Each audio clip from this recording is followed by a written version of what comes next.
David era un ungido, y un jovencito que no tenía que estar en la reunión es metido en la reunión. David, cuando va al campo de batalla, no va a pelear. Él va a llevarle comida a sus hermanos, porque David no tenía edad para la guerra, pero David tenía la unción. Y cuando la unción está sobre tu vida, Dios te mete en tiempo, aunque estés fuera de tiempo. Dios usa un muchacho para bendecirte, usa un hombre de 80 años para libertar de una nación, usa una mujer de 90 para levantar una simiente, porque la unción te mete en el tiempo de Dios. Vamos a abrir nuestras Biblias en el libro de Primera de Samuel, capítulo 17. Y quiero leer algunos versículos, algunos pasajes que tienen que ver con una historia muy conocida. Por lo menos para los que estamos en la iglesia ya es una historia conocida, y los que tal vez nunca han ido, quizás han sentido hablar, han visto en películas o algunas historias sobre la historia de David y Goliat. ¿Conoces esa historia de David y Goliat?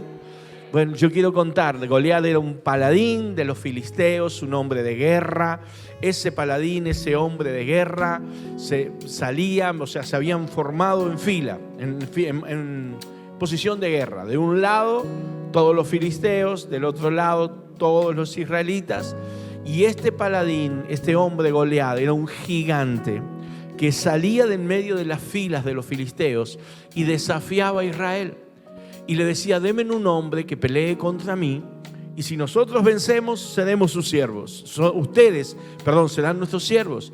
Y si ustedes nos vencen, yo y mi pueblo seremos sus siervos.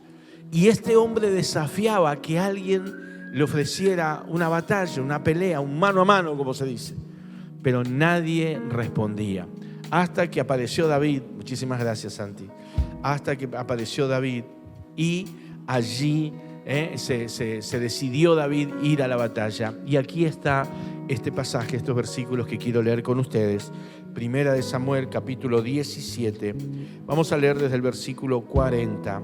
Y dice así: David entonces tomó su cayado en su mano y escogió 100 piedras lisas del arroyo y las puso en el saco pastoril, en el zurrón que traía, y tomó su honda en su mano y se fue hacia el filisteo. Y el filisteo venía andando y acercándose a David y su escudero, delante de él.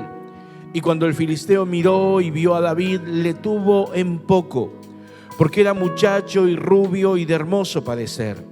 Y dijo el filisteo a David: ¿soy yo perro para que vengas a mí con palos? Y maldijo a David por sus dioses.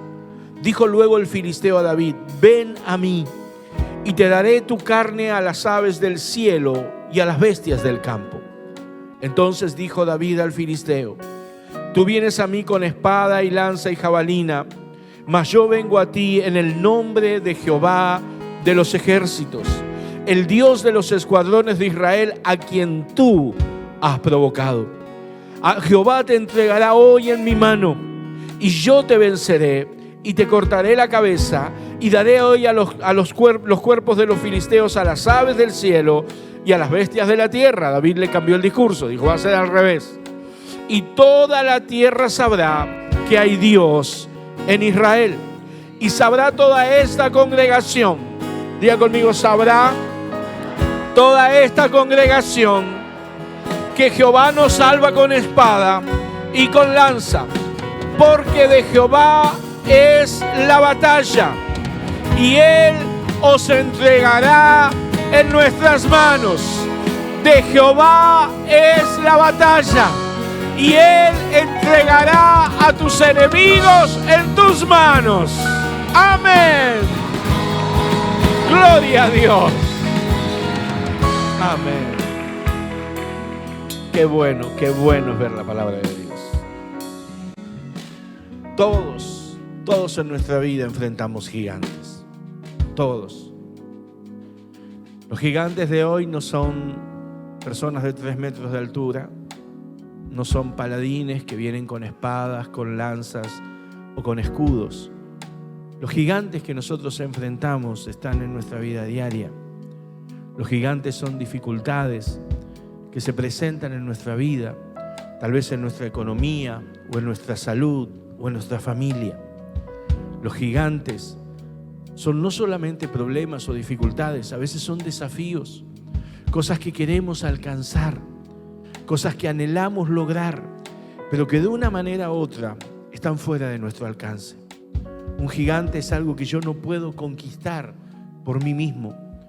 David era inferior y todo Israel era inferior en capacidad a Goliat. Nadie podía enfrentarlo. Un gigante muchas veces representa aquellas cosas que también provocan en nosotros sentimientos negativos, como aflicción, como angustia. Aquellas cosas que tal vez nos tocan vivir, pasar y nos afligen, nos angustian, nos tienen frustrados o nos hacen sentir derrotados porque no podemos contra ellos. Y en algún momento de nuestra vida enfrentamos gigantes. Como les dije recién, puede ser una dificultad, un problema. También un gigante puede ser un pecado, un vicio que nos tiene atado y que por más que tratamos de soltarlo, no podemos. Como dije recién, un pecado que quisiéramos sacar de nuestra vida, algo que quisiéramos cambiar, pero que sentimos que es más fuerte que nosotros. Y por ende nos hace vivir en derrota, nos hace vivir frustrados. Y en la vida todos en algún momento nos toca enfrentar gigantes. Nos luchamos contra ellos. Y aquí David nos deja al menos 3 enseñanzas claras de cómo debemos enfrentar esos gigantes en la vida para vencer. Hay 3 conceptos claros. Quizás usted lee todo el texto y pueda encontrar muchas enseñanzas más. Pero yo quiero hablar de 3 cosas claras que hacen que nosotros podamos enfrentar esos gigantes. Yo estoy seguro que cuando yo hable de gigantes, más de uno aquí ha identificado su gigante. Ha dicho, yo tengo tal cosa, yo sé que es un gigante en mi vida. Y quizás algunos, como me pasó a mí, identifican más de un gigante. Algunos tenemos más de uno. ¿Usted pudo identificar? ¿Alguno identificó su gigante? Miren, vean unos cuantos ya lo identificamos. Entonces yo tengo que entender que yo para enfrentar eso necesito 3 cosas básicas, fundamentales. Y yo ya quiero empezar. Número 1, yo tengo que entender que a los gigantes se los enfrenta en el nombre del Señor. Se los enfrenta en el nombre de Dios. Yo no puedo ir a un gigante en mis fuerzas. Es más, justamente muchos de nosotros hemos intentado en nuestras fuerzas cambiar cosas. ¿Cuántas veces hemos enfrentado un problema, una dificultad, como les digo, o un desafío y hemos hecho todo lo que está a nuestro alcance y nos damos cuenta que no hemos podido? Porque a los gigantes no se lo enfrentan nuestras fuerzas. David él juntó las piedras del arroyo. David preparó su honda para mover así, tirar las piedras. Pero David, cuando llegó el momento, él fue en el nombre de Jehová de los ejércitos. ¿Qué quiere decir esto? Que a los gigantes se los enfrenta en el nombre de Jesús. A los gigantes hoy de nuestra vida los enfrentamos en el nombre del Señor. Los enfrentamos en oración. Los enfrentamos no con nuestra fuerza ni con nuestra autoridad, sino con la fuerza y la autoridad y el poder que Dios nos da a nosotros. Así se enfrentan nuestros gigantes. Si tienes un gigante, no puede ser que un gigante no esté en tu lista de oración. Si tú tienes tu lista de oración, allí tienen que estar tus gigantes. Mis gigantes están en mi lista de oración. Están allí. Yo necesito que estén allí. Porque lo primero que necesito entender, que la lucha no es nuestra. Yo necesito entender que Dios, como dice acá, la batalla es de Él. Porque estoy enfrentando algo que me supera, que es más grande, que ya me ha derrotado, que me doy cuenta que no tengo manera de vencerlo. Necesito la oración, necesito orar. Usted recuerde esto, la oración nos conecta con la bendición. No solo nos conecta con Dios, te conecta con la bendición. Yo tengo que orar en contra de mis gigantes, por mis gigantes, pedirle a Dios que intervenga en ese tipo de situaciones, que me ayude en esas conquistas. Yo necesito ir contra mis gigantes en el nombre de Jesús. Mientras no te determines a ir en el nombre de Jesús, los vas a ver cada vez más grandes, los vas a ver cada vez más difíciles de vencer. Mientras no los enfrentemos en el nombre de Jesús, ellos van a estar allí. Porque son gigantes, son más fuertes que nosotros. Lo segundo que nosotros tenemos que entender al enfrentar gigantes es que debemos marchar contra ellos. Diga conmigo, marchar contra ellos. ¿Sabes cuándo llegó el fin de Goliat? Cuando David se determinó a enfrentarlo. Allí en Israel, durante 40 días, este paladín salía y desafiaba a los escuadrones de Dios. Y nadie lo iba a enfrentar. ¿Cuántas veces nos han pasado que nosotros tenemos delante nuestros gigantes, nuestros desafíos, nuestras conquistas? Y ¿sabe usted una cosa? Estamos allí pero no hacemos nada. Porque sabemos que o los vemos tan difíciles, tan imposibles, que ni nos movemos. ¿Le ha pasado eso alguna vez?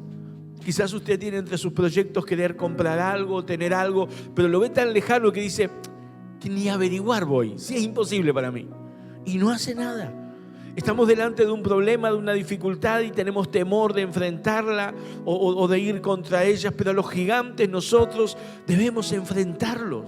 Debemos entender que tenemos que ir en contra de nuestras gigantes. Si es un problema financiero, buscar la manera que esté a mi alcance para solucionarlo. Si es un problema médico, ir al médico o confrontarlo. Si es un desafío, una conquista, Señor, ¿cómo puedo hacer? ¿Cómo hago? Y quizás cuando empiece a averiguar, al principio me desilusione porque lo vea más lejos, pero en realidad yo estoy marchando contra ese gigante y Dios lo va a entregar en mi mano. Yo necesito entender esto. Yo debo marchar en contra de mis gigantes.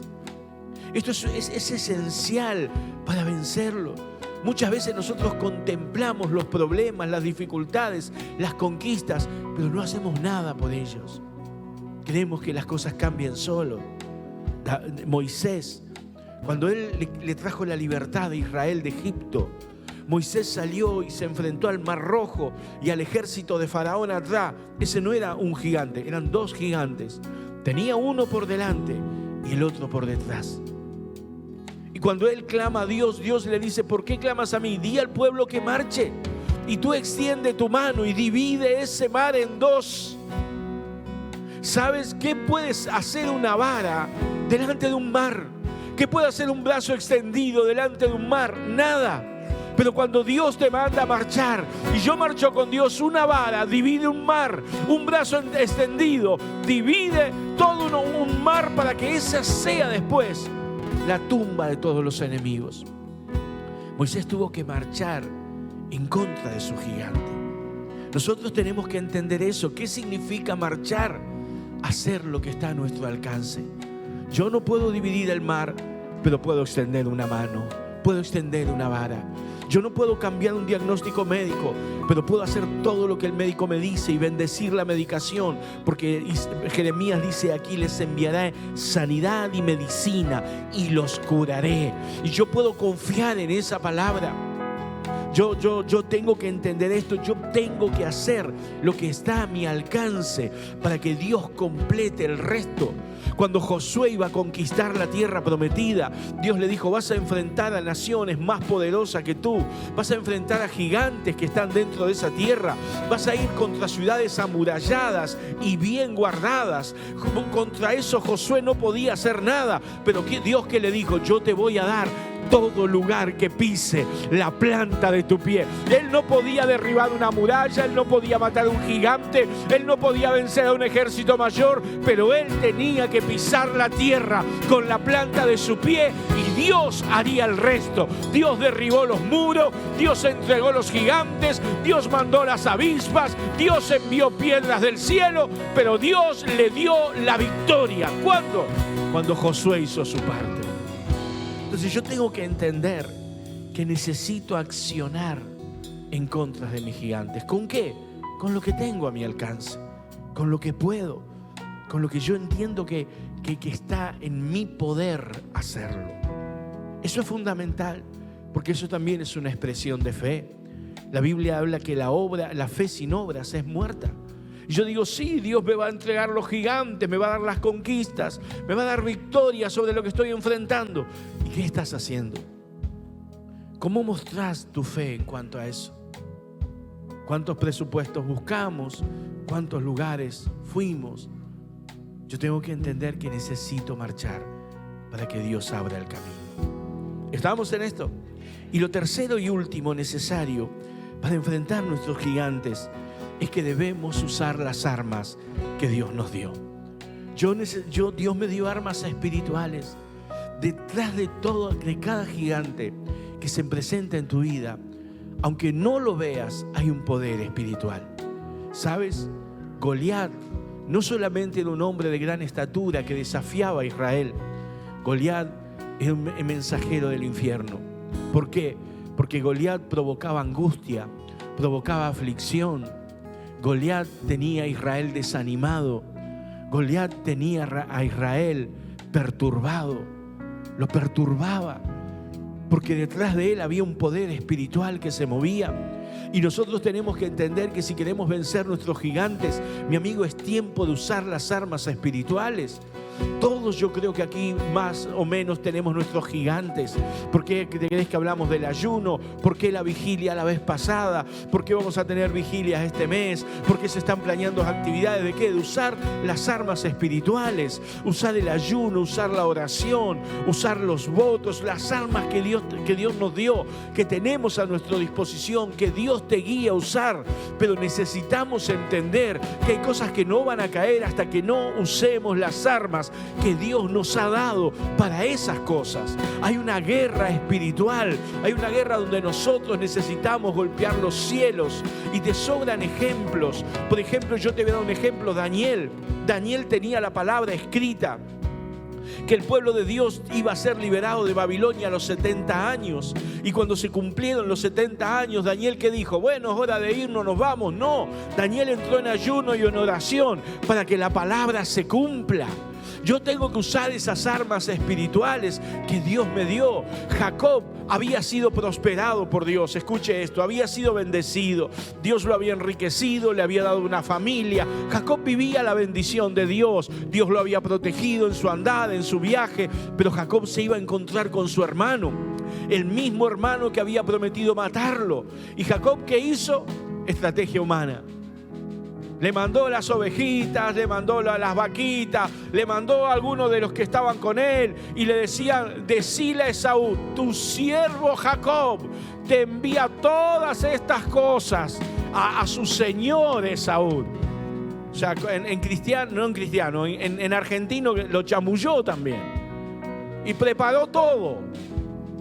Y cuando vuelven a darle el informe, le dice: mirá, ahí viene Esaú a encontrarse con vos, pero viene con 400 muchachos que tienen cara difícil. ¿Y qué tuvo que hacer Jacob?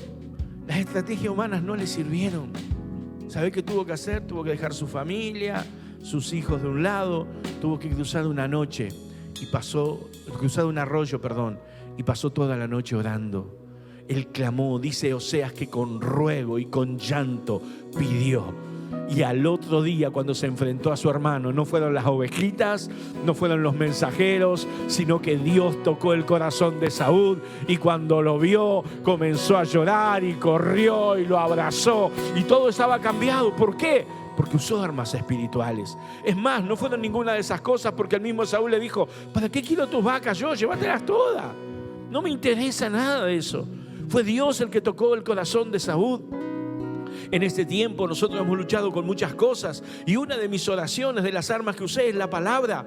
Dios nos dio una palabra: ninguna arma forjada contra ti prosperará. Y cuando vienen dificultades, mi oración es: Señor, tú dijiste, ninguna arma forjada contra nosotros va a prosperar. Ninguna arma forjada contra la iglesia. Son las armas que tenemos: la confesión de fe, el orar con la palabra. Tenemos que empezar a usar las armas espirituales, porque Dios te las dio. ¿Para qué? Para vencer gigantes. Nadie vence un gigante con una piedra y una gomera, pero en las manos de David, y usado por Dios, las cosas cambian. A mí me impacta esta acción, me impacta la declaración de David. Mire cómo el gigante se le presenta: ¿qué querés conmigo? Un jovencito, un muchachito. ¿Te crees que soy un perro que venía con palos? Tenía tantas armas que tenía un escudero, alguien que le llevaba las armas, aparte de las que él tenía. Imagínese. Pero este jovencito agarró y dijo: yo, no vos a mí, yo a vos te voy a dar de comer a las aves del cielo. Yo te voy a cortar la cabeza. Yo me pregunto, ¿con qué le iba a cortar la cabeza si no tenía espada? Pero David tenía una palabra de Dios, él usó las armas de Dios, él usó esa declaración de fe. Mire, yo no sé usted, pero hay que pararse delante de un gigante de 3 metros y decir con una ondita ahí, decir, yo hoy te voy a cortar la cabeza a vos. Yo creo que muchos de nosotros estaríamos viendo para dónde corremos. Pero David tenía algo, y lo que tenía, él sabía que Dios iba con él, que tenía armas espirituales. Y yo vengo a decirte, iglesia, este es tiempo de derrotar gigantes. Le contaba esta mañana a Teo, lo necesito al Teo. Ahí está Teo. Vamos, Teo. Vamos, Teo. Amén, Teo. Vamos. Él espera el momento. Pero yo le decía esta mañana a los hermanos. El otro día me desperté a la madrugada, estaba oscuro y no me quería levantar todavía. Me puse en la cama a pensar y a orar. Y me vino, digo, ¿qué título le doy a la prédica, no? Se lo compartía esta mañana a los hermanos y me acordé de una película que pasa en el cable, creo que la pasan todavía porque de vez en cuando la veo por ahí. Yo nunca la pude ver entera, pero siempre veo el título, que es Jack, el cazador de gigantes. Y digo, chao, esto es para nosotros. Así que no, vamos a cambiar Jack y le vamos a poner tu nombre. ¿Qué te parece? ¿Conoces el nombre del que está a tu lado? Bueno, llamalo cazador o cazadora de gigantes. Es decir, esa palabra es para ti. Dios te va a hacer un cazador de gigantes. Dios te va a hacer un cazador de gigantes. Alguien que supera cosas más grandes, que logra conquistas que no estaban a su alcance. Dios te va a hacer un cazador de gigantes. Teo el cazagigantes. Amén. Ahí lo tengo. Él lo ve al padre y pone los dedos para querer silbar, pero vas a ser un cazador de gigantes. Yo lo creo con todo mi corazón. Para eso naciste, para eso nacimos. Y quizás seamos indefensos como David, quizás tengamos limitaciones, pero Dios quiere eso. Y Dios es quien te hace. Ahora, estas cosas las tienes que recordar. Yo, para poder enfrentar mis gigantes, necesito estas 3 cosas. Necesito ir a ellos, en contra de ellos, en el nombre del Señor. Necesito ir en oración. Necesito marchar en contra de ellos. Los gigantes no caen solos. Necesita que yo provoque eso. Y necesito usar armas espirituales. Más allá de que David preparó la onda, David preparó las piedras, yo no estoy desestimando tu parte. Te estoy diciendo que es necesario hacer tu parte. Pero tenemos que usar las armas espirituales. Porque son situaciones especiales que demandan una actitud especial. Ahora, más allá de que estas cosas son claves para enfrentar nuestros gigantes, hay una cosa que es necesaria. Y diga conmigo, una cosa que es necesaria. Y esa cosa que es necesaria es la unción. David derrotó al gigante porque David era un ungido. La unción es necesaria para derrotar gigantes. Ese día, entre los escuadrones de Israel, había miles de personas, pero se necesitaba un ungido. Es a causa de la unción. Apréndase esta palabra, porque es a causa de la unción. Si toma nota, anótela. Si la puede poner en la Biblia, póngala. Allí en la parte de adelante, a causa de la unción. Entienda esto, la unción es la clave. Y usted me dice, ¿por qué, pastor, la unción es la clave? Porque la unción te mete en el tiempo de la bendición de Dios. Diga conmigo, te mete en el tiempo de la bendición de Dios. Te mete en el tiempo. David, el otro día aprendimos algo que yo no lo he visto nunca. Cuando Isaí, que era el papá de David, viene Samuel el profeta y dice: Dios ha escogido uno de tus hijos para ser rey. Entonces el papá llama a sus hijos, pero no lo tiene en cuenta David. Y nosotros hemos dicho muchas veces, Isaí no tuvo en cuenta a David, no lo menospreció, pero la realidad de aquella época es que las reuniones importantes de familia, donde se tenían que tomar decisiones importantes o donde sucedían cosas relevantes en la familia, necesitaban que las personas que participen de esa reunión tengan determinada edad. Y David no tenía la edad para estar en la reunión, por eso no lo lleva. Él estaba fuera de tiempo. Pero había algo que nadie conocía, y es que David en el monte, en las montañas, él oraba. Cuando él compone el Salmo 23 y dice: tú unges mi cabeza con aceite, esa palabra que usa para unción es diferente a la palabra que se usa habitualmente para unción. Esa es una unción diferente, es una unción que viene de adentro, es una unción que nace del secreto. David era un ungido, y un jovencito que no tenía que estar en la reunión es metido en la reunión. David, cuando va al campo de batalla, no va a pelear, él va a llevarle comida a sus hermanos, porque David no tenía edad para la guerra, pero David tenía la unción. Y cuando la unción está sobre tu vida, Dios te mete en tiempo, aunque estés fuera de tiempo. Dios usa un muchacho para bendecirte, usa un hombre de 80 años para libertar de una nación, usa una mujer de 90 para levantar una simiente, porque la unción te mete en el tiempo de Dios. Hoy vas a ver las circunstancias y vas a decir: no se puede prosperar en este tiempo, no se puede recuperar las cosas en este tiempo, todo está fuera de mi alcance. Yo vine a decirte: la unción te mete en el tiempo de la bendición. Por eso es necesaria la unción. Quiero que estés un segundo más, porque yo quiero decirte lo segundo. La unción te capacita. Diga conmigo: te capacita. David era un muchacho, David era un pastor de ovejas, David no era un guerrero, David no sabía usar las armas, David no tenía experiencia en el combate. Cuando Saúl acepta que David vaya a pelear, Saúl le da su armadura y le dice: mira, vestite con la armadura, con la espada. Y David dice: yo no puedo pelear con esto, yo no puedo ni andar, yo nunca anduve con esto. Él no era un hombre de guerra, pero la unción vino sobre él y venció al paladín de los filisteos, Josué. Josué, mi amigo, no era una persona preparada, era un nenito de mamá, de papá, pero Dios lo convirtió en el administrador más grande del imperio de aquella época. Moisés era un tartamudo de 80 años, pero Dios lo hizo el líder más grande de la nación de Israel. Cuando la unción viene, te capacita y vas a hacer cosas que no soñaste, vas a hacer cosas para las cuales no estabas preparado, pero la unción viene. La unción viene. Por eso necesitamos la unción. La unción te hace un conquistador. La unción te hace una persona de negocios. La unción es la que te da sabiduría, poder, gracia, fuerza. Yo quiero decirte dos cosas y termino con esto. Prepárate, porque número uno, a causa de la unción, van a suceder cosas en estos tiempos que solo te lo puede dar la unción. Que solo te lo puede dar la unción. Dios va a hacer cosas en tu vida que no están en tus fuerzas, que no están en tus capacidades. Por eso de este púlpito te insistimos: busca la unción. Hablamos de la unción, porque lo que Dios hará con tu vida no está en tus capacidades, no está en tus tiempos, está en los de Él. Pero lo segundo que quiero decirte, y lo creo con todo mi corazón, y toma nota: yo esta mañana lo veía, lo sentí, y yo veo que viene sobre la iglesia un aceite fresco. Viene un derramar del Espíritu Santo nuevo. Viene un renuevo del aceite. Decirle a alguien que está a tu lado: un renuevo del aceite. Ayúdame, porque esto es del Espíritu. Viene un renuevo del aceite.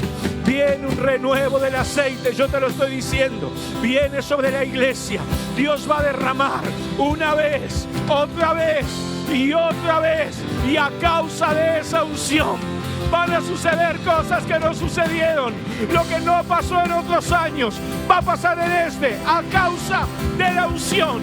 Por eso la palabra de Dios en el Salmo 105 dice: buscad continuamente su rostro, buscad su poder. Eso es la unción, la presencia y el poder de Dios. Dios te quiere levantar como un cazador de gigantes. ¿Qué necesitamos? La unción, la unción.